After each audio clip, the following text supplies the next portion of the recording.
આત્મા કોઈ સમયે વ્યર્થ પ્રકાશ પામે છે અને કોઈ સમયે પ્રકાશ પામતો નથી, અને જેનો કોઈ દિવસ નાશ થતો નથી તેમ ઉત્પત્તિ પણ નથી, તે જ પરમ પદ છે એમ તું સમજ.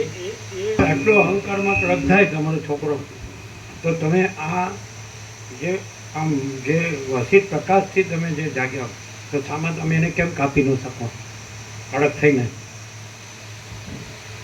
શત્રુનું સામું ખડક આવે તો તમારું તો એ કડકથી એમ કેમ કપાઈ ન જાય? એનું એ તો કાંઈ નથી, અસત છે.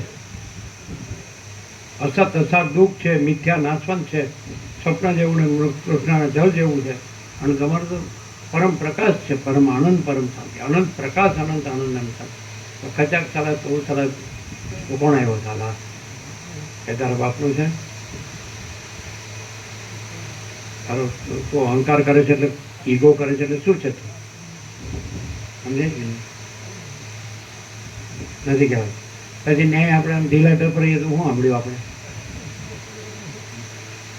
અહીં ચાલો તમે કોઈ પણ વર્લ્ડમાં તમે મોટો માણસ લાવતા માનતા હોય એને લાવીને બેહાડો, એ બંધ થઈ જાય કે નહીં? એ ક્યાં એના બાપનું રાજ છે? તો પછી માચ તક સબ કુછ है, मैं कुछ नहीं है. અહીંયા કેમ આમ કહેવાય? બધા ભલે ભાગી જાય, ચાલો ત્યાં તો દુઃખી જ થવાના છે. અભાવ માટે નહીં, છપરી થાય, ખોટું જ છે. એમાં થોડું જ આમ તેમ ભાગદોડ આ તે એમ. ધારો કે રામજી પ્રભુ નથી આવતા, ક્યાં શાંતિ ક્યાં? અને અહીંયા આવે તો ખોટું થોડું કહી શકે. તો પછી એમ કે મારે આમ છે ને તેમ છે. અરે ભાઈ, મારે વાળી આવ્યો ત્યારે ક્યાં લાવ્યો? તમે મરી જાય ત્યારે ક્યાં લઈ જવાનો? તો એનો રૂઆબ કહેવાય છે, ચોખ્ખું સાંભળે છે ને, પાછા બે બાજુ બોલે પાછું. હા, મને આમ છે સાયટિક, આમ સાયટિક. એ સાયટિક એને બૈરી પાસે બેરી તો જ મટી જાય.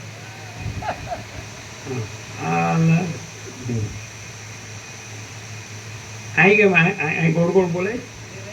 તો તમે આવું સાંભળો છો અને ત્યાં પાછા દબાયેલા રહ્યો છો છોકરાને બહુ પાસે. એ કાંઈ ચાલતું હશે? ચાલ હા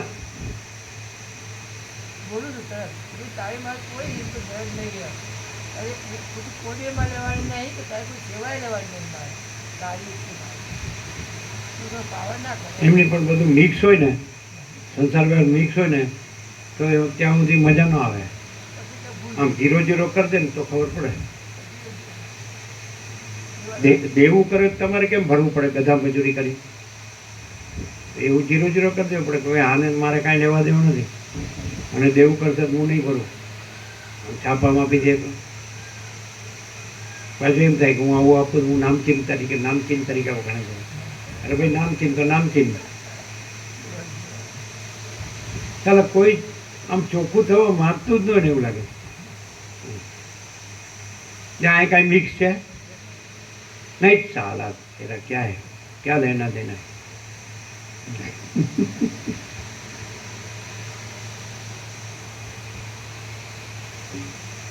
નથી આમ 0-0 નથી થતું. થશે, મરી છે એટલે થશે.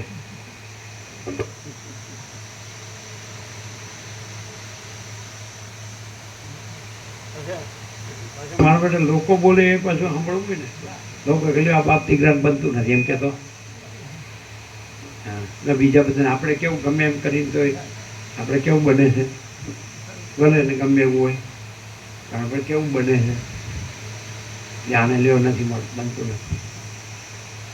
લોક તો અમે બોલે ને આમે બોલે. લોક બોલવાનું જો ધ્યાન રાખો, એની પર ધ્યાન આપો. તો તમારે શાંતિ લેવી હોય તો તમારે એકલા જ છો, એકલા આવ્યા છો ને એકલા જવાના છો ને એકલા જ છો. એવી રીતે તમારે પરમ શાંતિ રાખવી પડે કે ભાઈ અનંતપૂર્ણ પરમ ચિદાકાશ પરમ શાંતિ જો હે સો માં ચિદાકાશ સબ કુછ છે, મેં કુછ નહીં.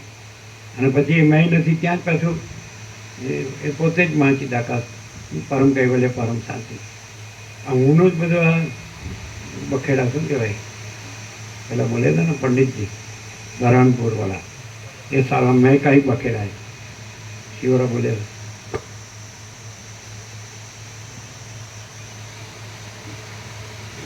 એને જે કંઈક અંદર આસક્તિ હોય કે રાગ મોહ કે કોઈ માયા મોહ વાસના કંઈ હોય, દેહાધ્યાસ હોય, આમ એકદમ માણસ 0-0 જ થઈ જતો.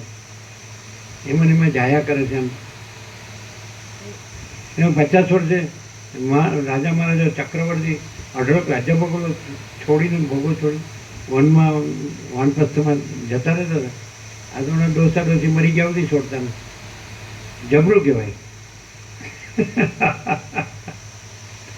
નતા જ વર્ણાશ્રમ ધર્મમાં સાંભળે જ ને 7-8 વર્ષે તો બ્રહ્મચારી બેઠો બ્રહ્મર્ષિના ગુરુકુળમાં જઈને બ્રહ્મ વિદ્યાભ્યાસ કરે આત્મજ્ઞાન. અને 25-50 ગ્રસ્ત આશ્રમ, 50થી વાનપ્રસ્થ વનમાં જાય. અને એ પોતે જે બ્રહ્મ વિદ્યા આત્મજ્ઞાન પ્રાપ્ત કર્યું છે શાંતિમાં રહે, પરમાત્માની પરમ શાંતિમાં. અને પછી 75માં સંન્યાસ, પછી આશ્રમમાંથી અવધૂત પરમ હશે પરબ્રહ્મ પરમાત્મા. તો એ પહેલેથી તે છેલ્લે સુધી ભોગનો અડ્ડો, જન્મે એનાથી તો મરી ગયા હોય. કાટલે મોટી કોટ કે બ્રહ્મચર્યાશ્રમ જ આવ્યો ને પછી વાનપ્રસ્થ ક્યાંથી આવે, સંન્યાસે ક્યાંથી આવે. અને અહીંયા તો ગ્રહણ ત્યાગે નથી, સંસાર સંન્યાસે નથી. કે નહીં? એ ગણે છે કે 3 વર્ષ બોલ્યા.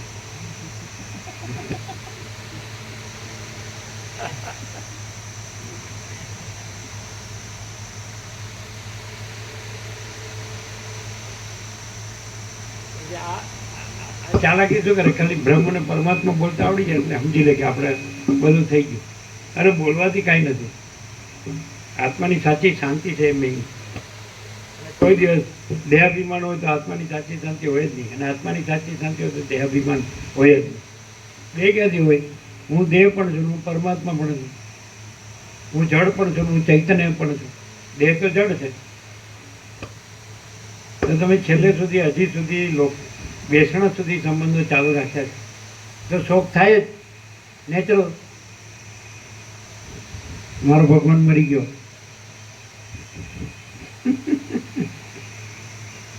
તો તમે ઢીલા તો થઈ ગયા કે નહીં અંદર?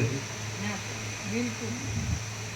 અમે જ્યારે છૂટા પડ્યા ત્યારે અમને અસર થઈ હતી કે મેં એવું શું કર્યું કે મને છૂટા પડવું પડ્યું એમ. પણ અત્યારે અચ્છા, હવે એમના ઘરમાં પ્રસંગ હોય તો તમે એના સગા તરીકે જાઓ કે નહીં? ના, પેલા જતા હતા ને જોડે બેન પ્રસાદ લઈને ફોટા પડાવવાનું? ત્યારે સંબંધ ચાલુ હતો. 2015 થી અમે તો બધા જોડે ફોટા પડાવીએ છીએ અને બધા જોડે પ્રસાદ લઈએ. પણ બધા રડે એવું અમે રડે નહીં. આપણે રડવાનું નહીં. એ રડે તો આપણે હસવાનું. શું છે હવે અલ્યા, કાંઈ તારું માચી તાકત મરી ગયું. તમે ડબલ રોલમાં છો એટલે તમને મજા નથી આવતી. શું કહેવાય? હા કે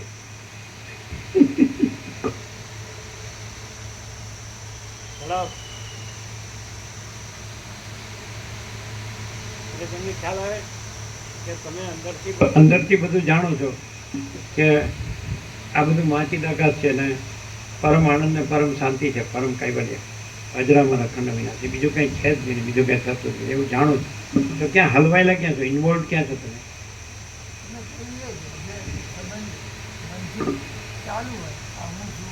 પણ આ જાણો છો બે વસ્તુ ક્યાંથી હોય? પ્રકાશમાં સૂર્યનારાયણ ભગવાન એ હોય ને એમાં રાત્રિનો અંધકાર એ હોય. એવું કેવી રીતે બને?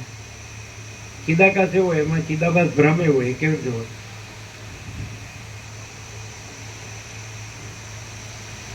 તમે એમ કહો કે લીલા માત્ર એમ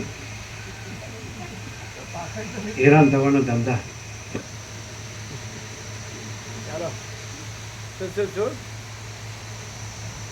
પાખંડ નહીં કરીએ, અંદર જુદું હોય, બહાર જુદું હોય. આસક્તિ છે અમે કહી દીધું. એવું પાખંડ નહીં કરીએ અમે, અંદર જુદું ને બહાર જુદું. આસક્તિ હોય તો કહીએ છે લીલા માત્ર છે. એટલે આસક્તિ હોય તો લીલા માત્ર છે એવું ના કહીએ, એવું પાખંડ ના કરીએ. એ આસક્તિ કહીએ, એ લીલા માત્ર નહીં.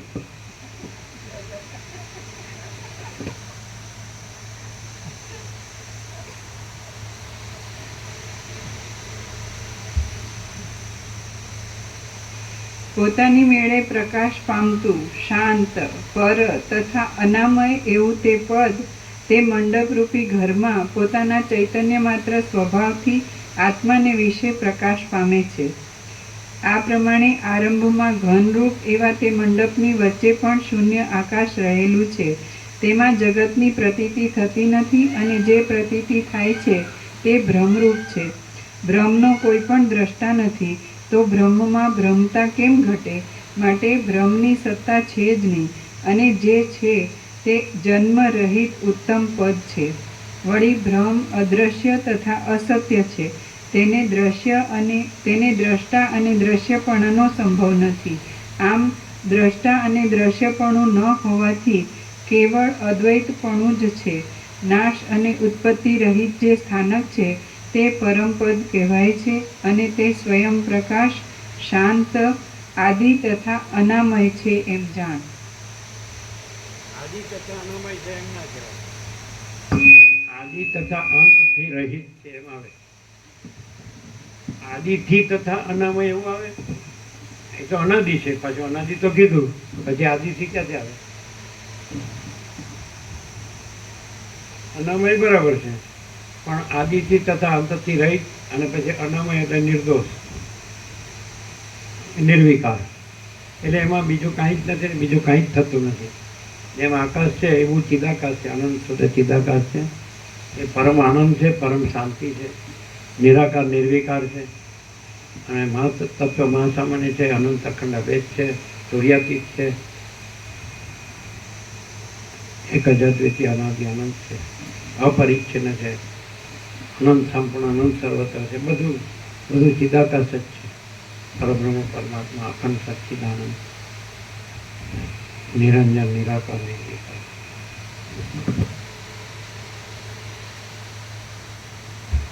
તો આદિની જગ્યાએ અનાદિ આવે. અનાદિ તથા અનામય. આદિથી રહી જ્ઞાનથી રહી એવું લાંબુ કરવાની જરૂર નહીં. તો અનાદિ તથા અનામય એમાં આવે. એનો આદિ નથી, પહેલેથી જ છે. રમણ કહે છે પરમાત્મા નવા આવતા નથી, પ્રથમથી જ રહેલા છે.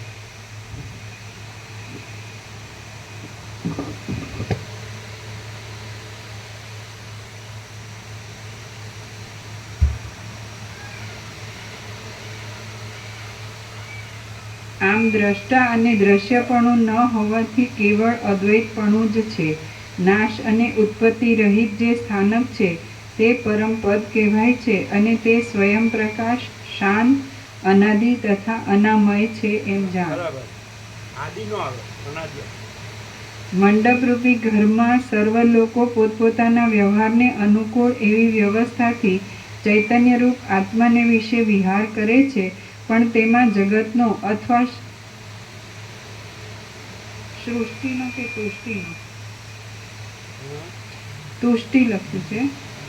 સર્વ લોકો પોતપોતાના વ્યવહાર મંડપરૂપી ઘરમાં સર્વ લોકો પોતપોતાના વ્યવહારને અનુકૂળ એવી વ્યવસ્થાથી ચૈતન્યરૂપ આત્માને વિશે વિહાર કરે છે, પણ તેમાં જગતનો અથવા તુષ્ટિનો કાંઈ પણ અનુભવ થતો નથી. છતાં અજ્ઞાની માણસે અહંકારના સાક્ષીભૂત ચૈતન્ય આકાશને જ જગત રૂપે માનેલું છે. સ્વપ્નાવસ્થામાં મોટું નગર જોવામાં આવે છે તે જેમ ખોટું હોય છે, તેમ મેરુ પર્વત અને ગિરિજાળરૂપી જગતની જે પ્રતીતિ છે તે સર્વ ખોટી છે. સર્વ લોકો કંઠથી હૃદય સુધીના ભાગમાં સ્વપ્નાને વિશે પર્વતમાળાઓથી ભરેલા અને વજ્રના સારરૂપ એવા લાખો જગતોના આકાશ જુએ છે. તે જ પ્રમાણે એક અણુને વિશે પણ કેળના પડની પેઠે ઘણા જગત હોવાનો સંભવ છે. સ્વપ્નના નગરની જેમ ચૈતન્યરૂપ અણુમાં 3 જગત રહેલા છે, અને તેની વચ્ચે પણ ચૈતન્યરૂપ અણુ છે. વળી તે એક એક અણુને વિશે પણ એક એક જગત રહેલું છે.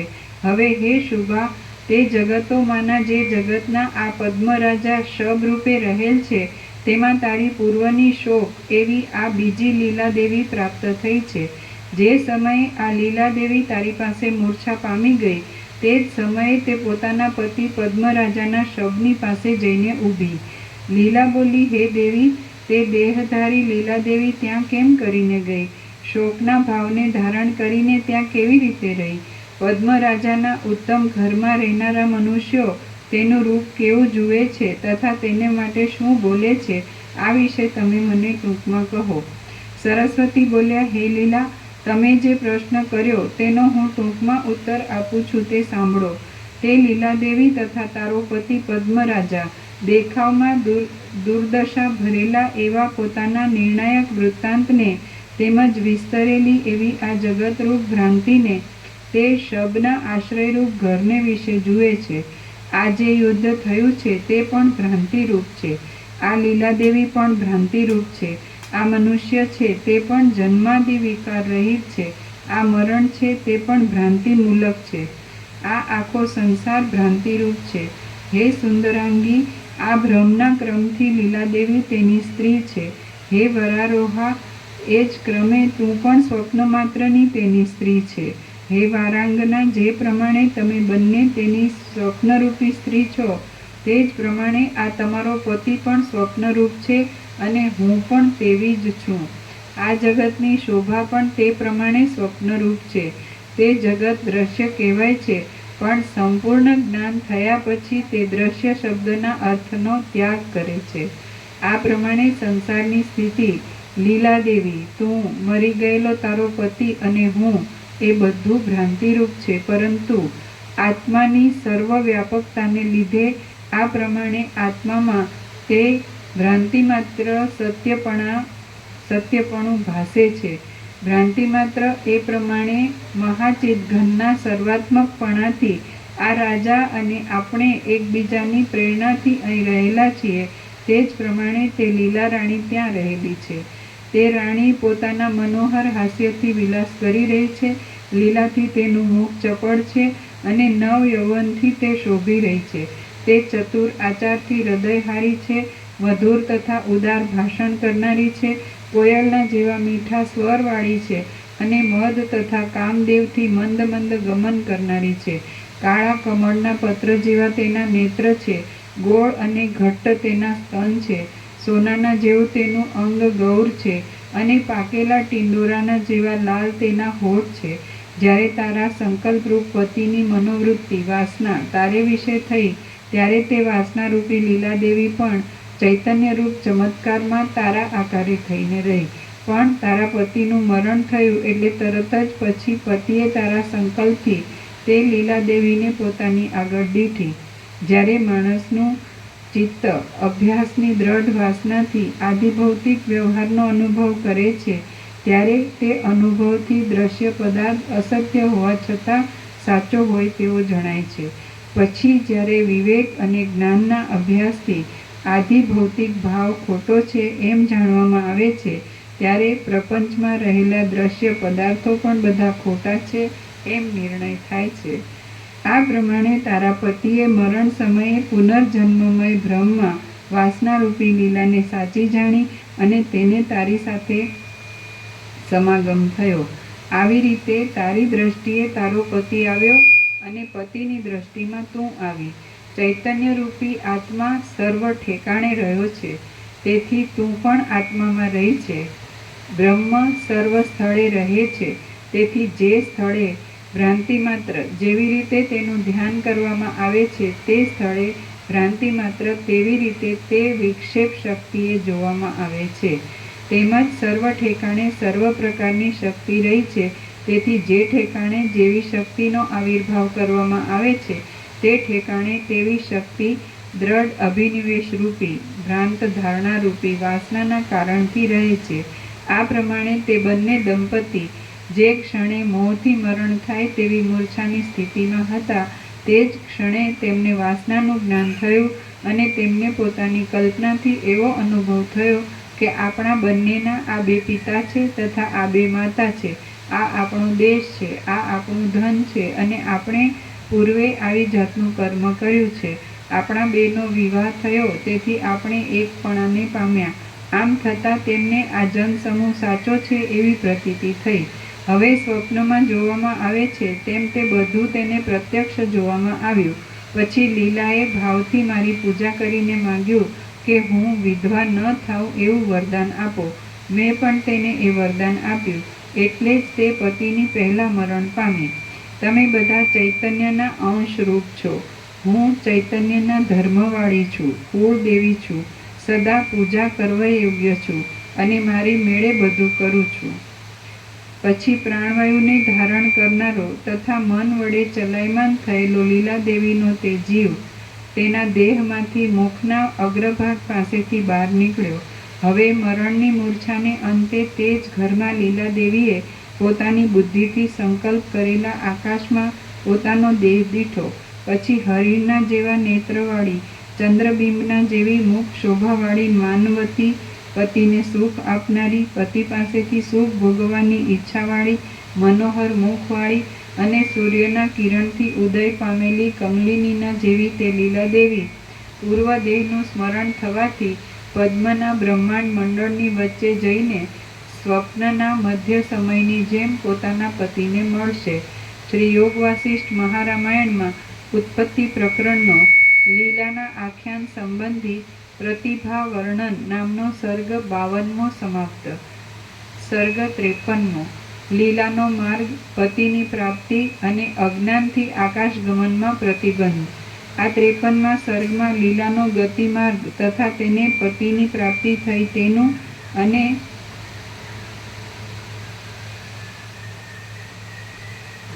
અજ્ઞાન એનાથી આગળ સવારના વાંચ્યો તેનાથી આગળ ન વયા ગયા વાંચવામાં. કારણ કે તે પહેલાંને સારથી હતો એ વિદ્વતના દેહને લાવ્યો, એના પછી આગળનું તમે ન વાંચ્યું.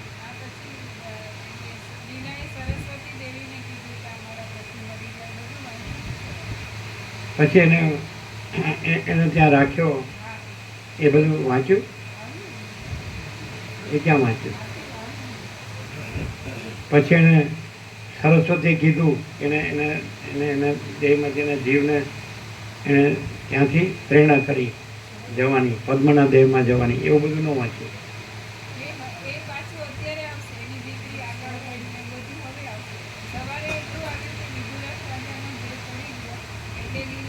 પાછો લીલા ગઈ ને એવું બધું આવ્યું હતું. વિદુરથનું શું થયું એ આવ્યું જ ને.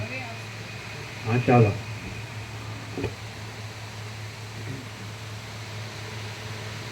લીલા પેલા વહી ગઈ, વિદુરથ પછી ગયો. એવું થયું ને.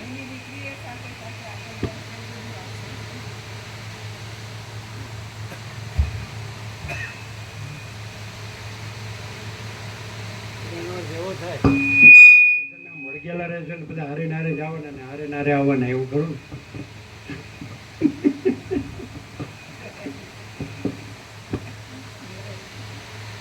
ભોગ લાગ્યા.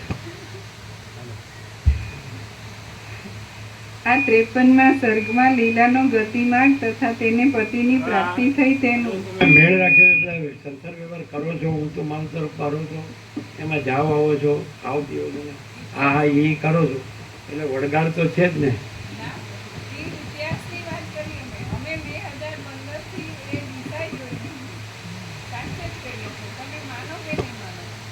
અમે પાછા માનવા ન માનવા, તમે કયો જ સાચું.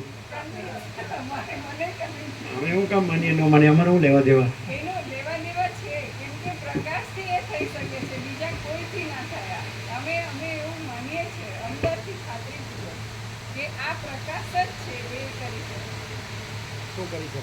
અમે જો એ જ વાસનામાં કેટલા ગળકા ખાઈને ઊંધા ને ઊંધા જ ચાલ્યા હોત ને કેટલાય જન્મો સુધી આ દિશાએ જોઈ ના હોત, પણ આ પ્રકાશ કેશા પ્રભુએ એક જ વાર કીધું, થોડી એકવાર હાલ, અને એ પછી આખું જીવન ટ્રાન્સફોર્મેશન થઈ ગયું. અમારે હશે અંદર હજી, એટલે 2015 સુધી ચાલ્યું. બાકી આ એક સેશન કાફી છે. આ પ્રકાશનો મહિમા છે પ્રભુ. ગમે તેવી ભ્રાંતિ હોય ને, ગમે તેવો વિપરીત ચાલતો પ્રકાશનો મહિમા છે, બધાનું ઘર ભાંગે એમ. એને ઘર ભાંગ્યું ના કહેવાય. અંદરથી ક્લિયર કરે, અંદરથી, કે કઈ ફરીથી કરવા પણ ના રહે એવું.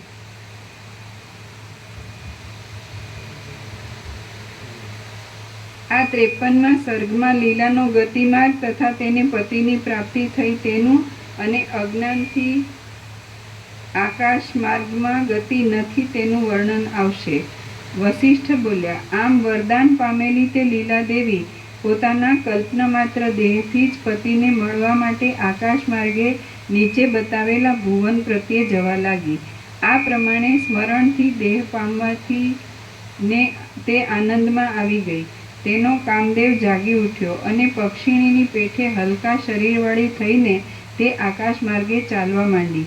તેવામાં સરસ્વતીએ પ્રેરણા કરેલી અને પોતાના સંકલ્પરૂપ અરીસાથી જાણે આગળ ગયેલી હોય તેવી એક કુમારી તે પાસે તે આવી પહોંચી. કુમારી બોલી, હે સરસ્વતીની સખી, હે સુંદરી, તમે ભલે આવ્યા. હું તમારી દીકરી છું અને આકાશ માર્ગે તમારી વાટ જોઉં છું. લીલા બોલી, હે દેવી, હે કમળનયના, તમે મને મારા પતિની પાસે તેડી જાઓ. મોટાઓનું દર્શન કોઈ દિવસ નિષ્ફળ જતું નથી. વશિષ્ઠ બોલ્યા, ચાલો ત્યારે ત્યાં જઈએ. એમ કહીને તે કુમારિકા માર્ગ દેખાડવા તત્પર થઈ અને તેની પાસે ઊભી રહી. જેમ પ્રાણી માત્રના નિર્મળ આકાશમાં તેની આગળ હાથની હથેળી વિધાતાએ કરેલી શુભ તથા અશુભના લક્ષણની રેખાને અનુસરે છે, તેમ લીલાદેવીએ તેને અનુસરવા માંડ્યું અને તે બ્રહ્માંડના છિદ્રરૂપ એવા આકાશમાં આવી. તેઓ પ્રથમ મેઘમાર્ગનું ઉલ્લંઘન કરીને વાયુના દેશમાં ગયા અને ત્યાંથી સૂર્યમાર્ગનું અતિક્રમણ કરીને તેઓ તારા માર્ગમાં ગયા.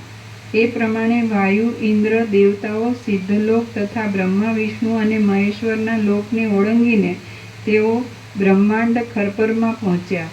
જળનો કુંભ ભાંગેલો ન હોય તો પણ તેમાંથી જેમ શીતળતા બહાર નીકળે છે, તેમ સંકલ્પથી સિદ્ધ થયેલી તે લીલાદેવી બ્રહ્માંડની બહાર નીકળી ગઈ. નીચે ટાંચ છે. લીલાદેવી ક્યાંય પણ ગયા વિના સરસ્વતીની પાસે જ રહેલ છે અને ત્યાં પતિની પાસે જવાની મનથી જ કલ્પના કરી હોય એમ જણાય છે. એ પ્રમાણે પોતાના માત્ર ચિત્તરૂપી દેહવાળી તે લીલાદેવી સંકલ્પના સ્વભાવથી ઉત્પન્ન થયેલ દેશ વગેરેના નામનો અનુભવ કરવા લાગી. પછી બ્રહ્માદિ સ્થાનને ઓળંગીને અને બ્રહ્માંડ ખરપરમાં જઈને બ્રહ્માંડના પારને પામેલી એ લીલાદેવી જળાદિ આવરણનું ઉલ્લંઘન કરી ગઈ. પછી ઘણા વેગે ચાલનાર ગરુડ પક્ષી પણ કરોડો કલ્પ સુધી જેનો પાર પામ્યા નથી તે ચિદાકાશમાં પહોંચી. પછી ઘણા વેગે ચાલનાર ગરુડ પક્ષી પણ કરોડો કલ્પ સુધી જેનો પાર પામ્યા નથી તે ચિદાકાશમાં પહોંચી. તે સ્થળે અસંખ્ય બ્રહ્માંડો રહેલા છે અને મોટા વનમાં જેમ ફળો એકબીજાના જોવામાં આવતા નથી, તેમ તે બ્રહ્માંડો પણ એકબીજાના જોવામાં આવતા નથી. ઉપર કહેલા ઘણા આવરણને લીલાએ વીંધી નાખ્યા અને કીડો જેમ બોરમાં પ્રવેશ કરે તેમ તેણે આ બ્રહ્માંડમાંના એક બ્રહ્માંડમાં પ્રવેશ કર્યો. ત્યાં બ્રહ્મા, ઇન્દ્ર અને વિષ્ણુ ઇત્યાદિ દેવોના પ્રકાશવાળા લોકનું ઉલ્લંઘન કરીને લીલાદેવી આકાશ માર્ગની નીચે પદ્મરાજના મંડળને પ્રાપ્ત થઈ. ત્યાં આવીને નગરમાં તથા તે મંડપમાં પેઠી અને પુષ્પથી રક્ષિત થયેલા પોતાના પતિના શબની પાસે ઊભી. એટલી વારમાં માયા જેવી જણાયેલી તે કુમારિકા ક્યાંક અલોપ થઈ ગઈ અને સુંદરાંગી લીલાએ તેને દીઠી નહીં. ત્યાર પછી શબરૂપે રહેલા પોતાના પતિનું મુખ જોઈને લીલાદેવીએ પોતાના તર્કથી બ્રહ્માત્ર આ પ્રમાણે જાણ્યું. સિંધુરાજને હાથે રણ સંગ્રામમાં આ મારા પતિ હણાયા છે અને આ વીરલોકને પામીને ક્ષણ માત્ર સુખથી નિદ્રા કરે છે. દેવીના પ્રસાદથી હું શરીર સહિત આવી રીતે આ સ્થળે આવી છું, માટે મારા જેવી કોઈ ભાગ્યશાળી નથી. એ પ્રમાણે વિચાર કરીને તેણે મનોહર ચમ્મર હાથમાં લીધું અને આકાશ જેમ ચંદ્રમાંથી પૃથ્વીના મંડળને પવન નાખે તેમ તે એ ચમરથી પોતાના પતિને પવન નાખવા લાગી. જ્ઞાની લીલા બોલી, હે દેવી, હવે તે ચાકરો, તે દાસીઓ તથા તે રાજા કઈ બુદ્ધિથી કેવી રીતે બોલશે? દેવી બોલ્યા, હે લીલા, તે ચાકરો અને તે દાસીઓ એ બધા પરસ્પર ચિદાકાશના એકત્વપણા તથા આપણા પ્રભાવથી તેમજ મહાચૈતન્યના પ્રતિભાસપણાથી અને મહાનિયતિના નિશ્ચયથી પ્રતિબિંબની પેઠે એકબીજાને જુએ છે. દેવી બોલ્યા, હે લીલા, તે ચાકરો અને તે દાસીઓ એ બધા પરસ્પર ચિદાકાશના એકત્વપણાથી તથા આપણા પ્રભાવથી તેમજ મહાચૈતન્યના પ્રતિભાસપણાથી અને મહાનિયતિના નિશ્ચયથી પ્રતિબિંબની પેઠે એકબીજાને જુએ છે. તેઓ આ મારી સહજ સ્ત્રી છે, આ મારી સહજ સખી છે, આ મારી સહજ રાણી છે અને આ મારો સહજ ચાકર છે એવી રીતે જાણે છે. આ આશ્ચર્યકારક વૃત્તાંત તું, હું તથા તે લીલાદેવી વિના બીજું કોઈ જાણશે નહીં. જ્ઞાની લીલા બોલી. મનોહર ભાષણ કરનારી અને વરદાન પામેલી તે લીલાદેવી તેના તે સ્થૂલ શરીરથી પતિ પાસે કેમ ન ગઈ? દેવી બોલ્યા, છાયા જેમ તડકામાં જઈ શકતી નથી તેમ અપ્રબુદ્ધ બુદ્ધિવાળા મનુષ્યો પણ પુણ્યથી મળતા સિદ્ધલોકમાં એના એ દેહથી જઈ શકતા નથી. વિદ્વાન લોકોએ સૃષ્ટિના આરંભથી જ એવો નિયમ કર્યો છે કે કદી પણ સત્ય અસત્યને મળતું નથી. જ્યાં સુધી અમુક ઠેકાણે ભૂત છે એવી બાળકના મનમાં બુદ્ધિ હોય છે, ભ્રાંતિ હોય છે, ત્યાં સુધી ભૂત નથી એવી બુદ્ધિ ક્યાંથી ઉત્પન્ન થાય? જ્યાં સુધી આત્મામાં અવિવેકરૂપી તાવનો તાપ રહેલો છે ત્યાં સુધી વિવેકરૂપી ચંદ્રમાની શીતળતાનો ક્યાંથી ઉદય થાય? હું પૃથ્વીમાં રહેનારો પ્રાણી છું અને આકાશ વિશે મારી ઉત્તમ ગતિ નથી એવો જે માણસના મનમાં નિશ્ચય હોય તે માણસના મનમાં તેથી અવળો નિશ્ચય કેવી રીતે થઈ શકે? આથી જ્ઞાનથી, વિવેકથી, પુણ્યથી અને વરદાનથી પુણ્યરૂપ દેહ વડે ઉભય લોકમાં જવાય છે. અને જેવી રીતે સુકાયેલા પાંદડા અગ્નિમાં પડવાથી તરત બળી જાય છે તેવી રીતે હું દેહ છું તથા આ મારો દેહ છે એવી બુદ્ધિનો નાશ થઈ જાય છે. આમ વરદાન તથા શાપ પણ પ્રાણીને પોતાની પૂર્વની વાસનાના કર્મના અનુસારથી પ્રાપ્ત થાય છે. જેવી રીતે તમે મને સ્મરણ આપ્યું તેથી મને બધું જ્ઞાન થયું તેવી રીતે વિચાર કરવાથી જ્ઞાન થાય છે. જે દોરી વિશે સર્પની બુદ્ધિ છે તે દોરી સર્પનું કાર્ય કરવાને સમર્થ નથી, કારણ કે જે વસ્તુ પોતામાં નથી તે તેનું કાર્ય કેવી રીતે કરી શકે? અમુક મરી ગયો એવી રીતનો જે મિથ્યા અનુભવ થાય છે તે પૂર્વકાળના દ્રઢ અધ્યાસથી થાય છે. જગતની જાળનો પોતાને અનુભવ થયા પછી સ્મૃતિના ભ્રમો સહેજ જાણવામાં આવે છે અને પોતાના સંકલ્પનો પોતાને જેવો અધ્યાસ થાય તેવો બીજાને તે સંકલ્પિત સર્ગાદીનો અધ્યાસ થતો નથી. જ્યારે ભ્રાંતિથી આકાશમાં બે ચંદ્રમા જોવામાં આવે છે ત્યારે તેમાંનું એક બિંબ સાચું છે અને બીજું જોકે તેની સાથે જ આકાશમાં દેખાય છે તો પણ ખોટું છે તથા અંતઃકરણમાં જ રહેલું છે. તે જ પ્રમાણે અજ્ઞાની માણસને પણ ભૂત સમૂહની બહાર જે સંસાર અનુભવમાં આવે છે તે અંતઃકરણમાં જ રહેલો છે અને બહાર નથી. સર્ગ 53મો સમાપ્ત. ઓમ ઓમ ઓમ. પ્રસાદ આપી દો.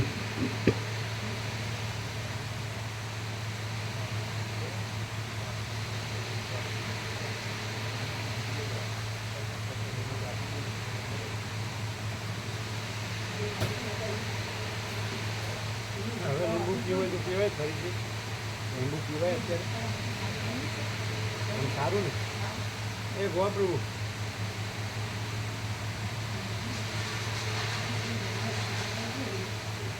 લીંબુને મીઠું થોડો ગ્લાસ ઠંડો કરીને પીવાનું.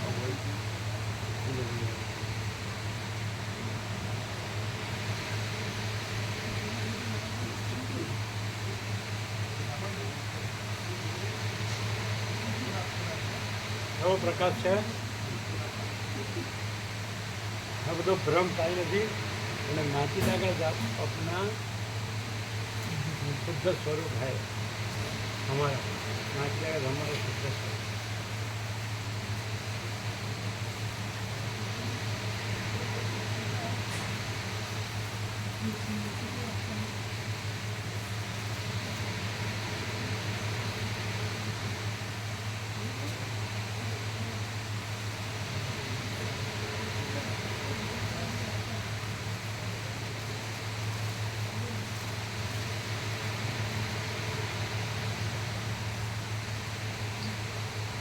એ કોથળી આપો, કોથળી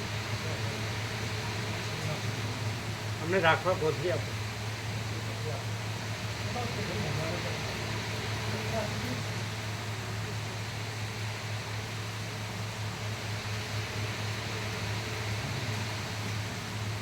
આહા આહા.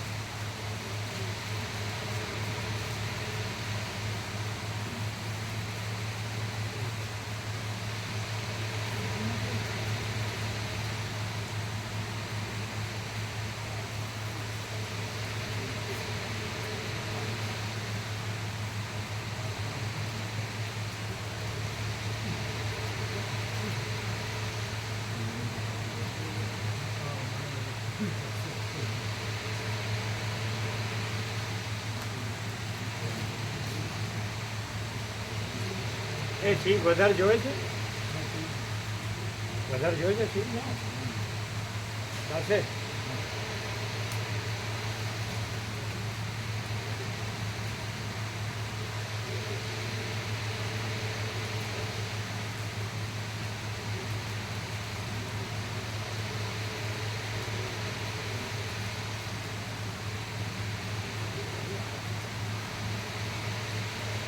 ભરૂચની સિંગ વખણાય નહીં એ કેમ વખણાય કોઈ એવા મોટા દાણા આવે છે? હા દાના સારા દાના સારા આવે ક્યાંથી આવે પછી લોકલમાં આવે ને. પછી કોઈ ભક્તિ છે તો પછી શેકે ગામડાઓમાંથી હા ગામડામાં હા અને ભક્તિમાં એ લોકો પછી કોઈ શેકે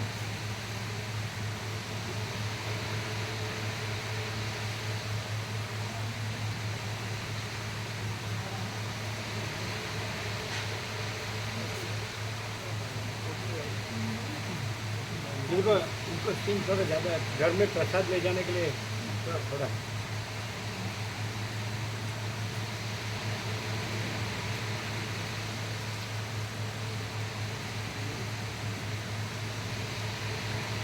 तो लड्डू प्रसाद दिया आपको હા હા ખાવ છે હું આપીએ ए नहीं दिया એ આપ્યો અત્યારે આપીએ क्यारे पण અત્યારે બીજું એનું જો પ્રસાદ વખતે આપી દીધું प्रसाद क्या दिया था પ્રસાદમાં ना ले जाने के लिए दो ले जाने के लिए હા इसमें दो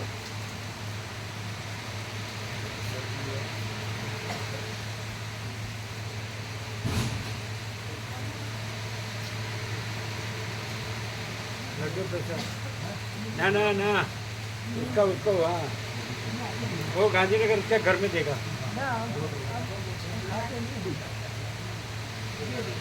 લીંબુ લાવ્યા સારા લીંબુ છે ઝીણા ઝીણા નો ચાલે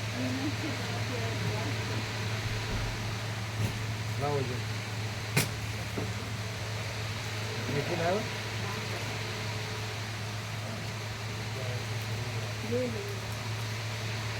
સારા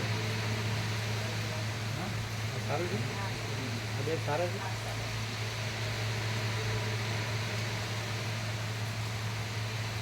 કયું સારું છે એક બરાબર છે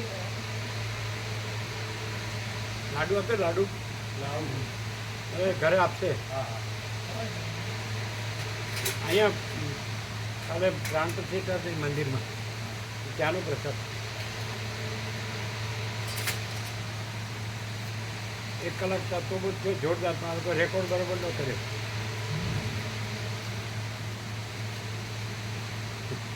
પાવરફુલ એટલે આ લોકો રાજસ્થાનથી આવીને વસ્યા છે રખ્યાલ અત્યારમાં નીચો ઠંડુ છે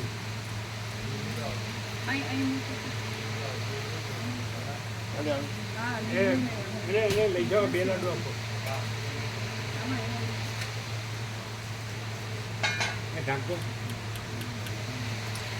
ઠંડુ કાઢી દો બે વાર હા બસ એટલે ગ્લાસ ઠંડો કર્યો પકડો એ બેમાંથી નીચો છે ને બરાબર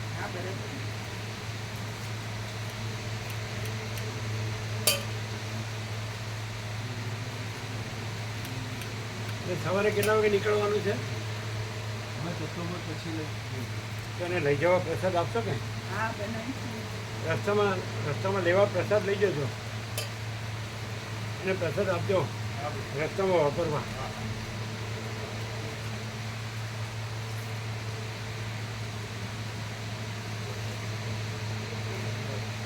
આવી ગયો રસ હતો સારા છે ને આટલો બધો લાવો હજી આમાં ગળતું પણ એ કેટલું નાખો એમ ઉપરથી લ્યો નાખો બોલજો મીઠું નાખો પછી ગળીને પછી પકડો એ તુલસી ક્યારે કેટલું એમાં ગળવું છે તુલસી ક્યારે લાવજો આમાં ગળવું છે ને આ કાઢે કે ગ્લાસ ખાલી જોઈએ છે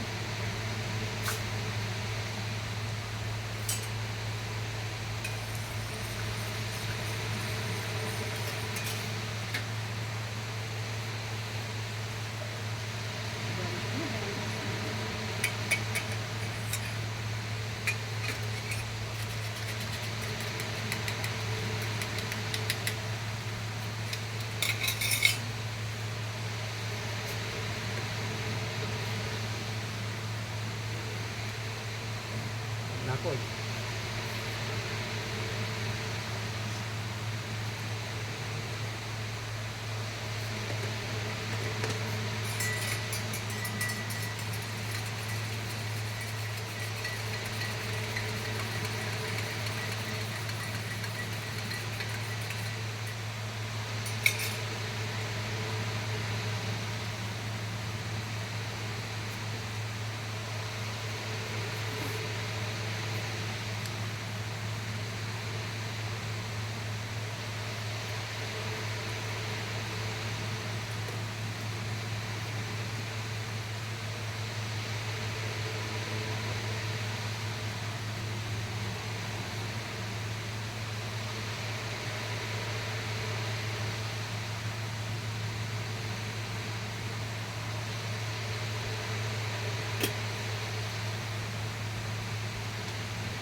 બ્રહ્મ કૃપા હિ કેવલમ આનંદ મંગલ. ચોખ્ખું છે ને? અનંત પ્રકાશ, અનંત આનંદ, અનંત શાંતિ.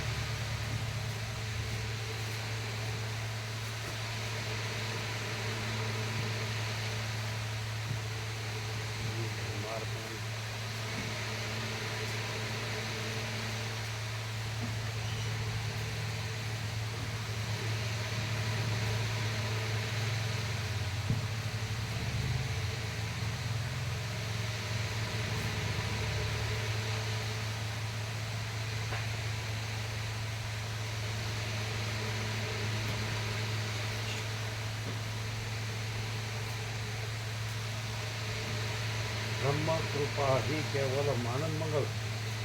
ક્લિયર છે ને? જો હૈ તો હૈ. અનંત પ્રકાશ, અનંત આનંદ, અનંત શાંતિ.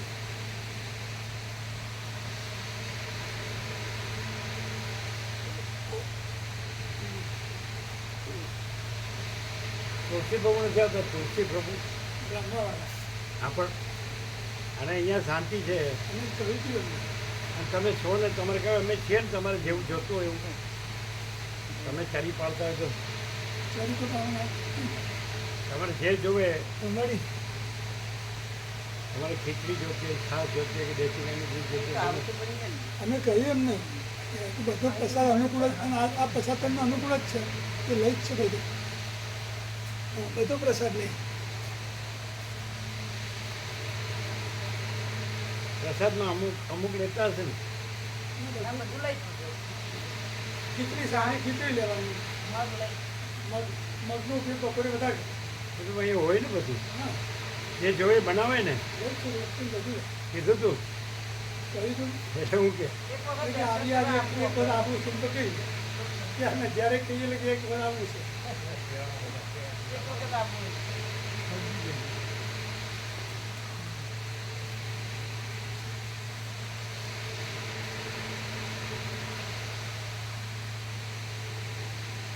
ત્યાં ગામડાની જેમ ખેતરો જ છે. એકદમ ખુલ્લું વાતાવરણ છે. આ તો એકદમ ખુલ્લું વાતાવરણ. હા, શુદ્ધ. એકદમ આનંદ મંગળ અને શાંતિ જ છે. તો પછી પવિત્ર.